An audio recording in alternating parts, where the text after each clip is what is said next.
Shikoni, unë mendoj që procesi i edukimit në shoqërinë shqiptare ka një lloj ndarje, ka një lloj dikotomie, e cila në qofse në të kaluarën 35 vjet më parë procesi i edukimit njeriut ishte një proces, të themi, ideologjikisht i determinuar, një proces i korracuar, i fiksuar në një shoqëri e cila i kishte përcaktuar rolet sociale dhe individi ishte i detyruar të bindej normave, paradigmave, moralit dhe formave të tjera të edukimit në familje, në shkollë, sepse të gjitha institucionet e edukimit në periudhën e komunizmit ishin institucione të varura nga ideologjia e caktuar e asaj periudhe, ishte ideologjia komuniste. E në këtë pikpamje, i procesi i të ashtu quajtur edukimi i njeriut të ri, me një punë të sforcuar nga të gjitha instrumentet, ishte një blok, ishte një dështim total, sepse ishte një përpjekje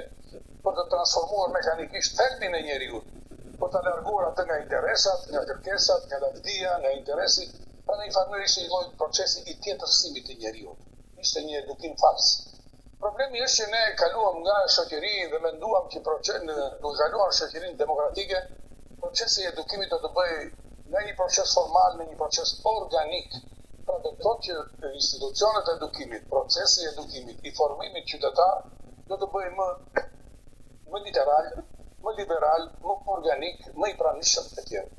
Unë gjykoj që herë pas here po të vini re në shoqërinë shqiptare, duke parë këto anomali të procesit të edukimit, të një lloj shturje të paktën të institucioneve të edukimit, shumë për njerëzit thonë që shoqëria jonë, njerëzit tanë kanë qenë më të edukuar në të kaluarën. Nuk është e vërtetë.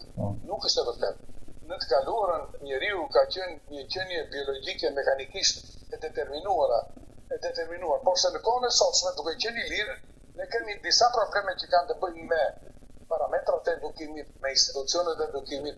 Pra, ne kemi kaluar nga një edukim doktrinarist i determinuar i periudhës komunizmit në një lloj hiçi edukativ. Sot, po të vini re, sot duket sikur e kemi braktisur, bile ka një lloj armiqësie ndaj procesit të edukimit, ka një lloj dobësimi të institucioneve themelore, fundamentale të edukimit, instrumentale të edukimit, sikurse është familja, që ka një rol jashtëzakonisht të madh, dhe është një fabrikë, është një fonderi ku derdhet procesi i edukimit të brezave të ri, dhe familja shqiptare, sikurse e dini, ka mësuar ruptura shumë të mëdha në strukturë dhe në funksionalitetin e saj. Problemet e brendshme të familjes janë për shumë serioze në shoqërinë shqiptare. Dhe unë ju garantoj që nëse shoqëria shqiptare ka këto probleme të agravuara, shpeshherë kancerogene, janë të lidhura me dobësimin e rolit dhe funksionit të familjes, të prindërimit, të marrëdhënieve midis bashkëshortëve, marrëdhënieve midis prindërve dhe fëmijëve. Kjo fabrikë e madhe, e rëndësishme, unikale, e veçantë, njerëzore, sikurse është familja, ka vështirësitë e saj. Ne kaluam nga familje tradicionale, e dikushme, autoritariste, me një pushtet vertikal, maskilist, pra në një farë meshkujt sundonin mbi femrat, prindrit sundonin mbi fëmijët, pra nuk ishte një atmosferë demokratike. Kaluam në një familje të moderne, familja përthamore, kjo e sotshme, e demokratizuara, ku marrëdhëniet natyrisht duhet të ishin shumë më të mira, por ka treguar, koha po tregon, që funksionaliteti i familjes shqiptare ka filluar të mësoj dëmtime shumë të mëdha, dhe kjo është e lidhur së pari me marrëdhëniet prindërore, me marrëdhëniet në çift. Mjafton të them që në kohën e sotshme familja ka pësuar ruptura shumë të mëdha, është numri i divorceve, ka filluar të shtohet numri i fëmijëve që mbeten jetim social, jo jetim biologjik, pra me nën dhe pa bab dhe me bab dhe pa nën.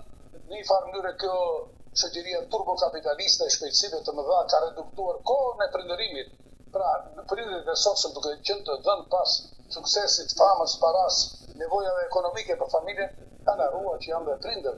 Dhe kufizimi i kohës së prindërimit ka bërë që në familjen e sotshme rolin e prindërve, që është unikal dhe i pazotësueshëm, ka filluar ta marrë teknologjia, dhe ky është një defekt shumë i rëndë i sotshëm i edukimit të familjes shqiptare. Kjo teknoprofesia, ky idiotizmi teknologjik, sipas të cilit fëmijët mund të edukohen thjesht nëpërmjet teknologjisë, na ka sjell këto patologji, këto marrëdhënie toksike të cilat po na sjellin pastaj shfaqjet e bullizmit, adoleshentë të rebeluar, nivel të kriminalitetit, një shqetësim jashtëzakonisht i madh. Fakti që ne kemi një nivel të kriminalitetit minor shumë të lartë, dhe fakti që fëmijët tanë e pasën nxënës të shkollave janë të përfshirë në fenomenet e bulizmit, janë të përfshirë në fenomenet e ngacmimit virtual të cilat pasaj kthehen dhe në krime, dhe mos harroni që ka ndodhur raste shumë të mëdha në shoqërinë shqiptare. Së dyti është shkolla, një institucion i madh i sigurisë morale që ka përgjegjësi shumë të mëdha dhe që është mëkatari i kësaj situate të nivelit të edukimit dhe të formimit njerëzve tanë në shkolla. Shkolla pa diskutim është një institucion i madh i edukimit krahas familjes. Është një institucion me përgjegjësi sociale.